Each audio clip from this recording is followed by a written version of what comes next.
Հեղափոխությանը 100,000-ավոր քաղաքացիներ են մասնակցել, թող այդ քաղաքացիներից հարցնեն, էլի իրենց ով է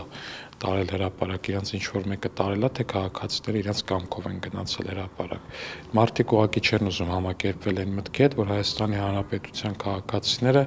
բավականաչափ մտածելու ունակություն ունեն եւ իրենք են կայացնում իրենց որոշումները ու պարտադիր չի, որ ինչ-որ մեկի դրդմամբ կամ ինչ-որ մեկի ձեռամբ տարված լինեն ինչ-որ մի process-ին մասնակցելու համար։ Ներեք հենց քաղաքացիների նկատմամբ էս վերևից ու կամ էս քաղաքացիներին ինչ-որ անշունչ առարկայի տեղ դրած իրենց վերաբերմունքը եւս բերել է ու հանգեցրել է նրան, որ տեղի է ունեցել հեղափոխություն։ Օրինակ մենք քաղաքացիներին մշտապես վերաբերվում ենք որպես քաղաքացի, որպես մարդիկ, ովքեր մտածում են, ովքեր որոշումներ են կայացնում։ Իրենց դեպքում դա այդքան էլ այդպես չի։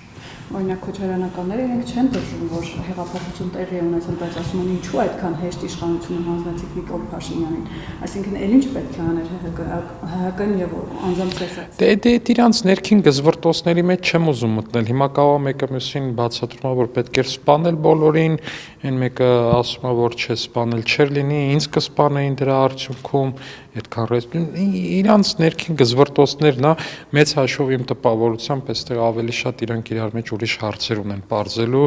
ու այս ամեն ինչը ուղղակի ինչ որ ֆոնային մի բան են փորձում ստեղծել։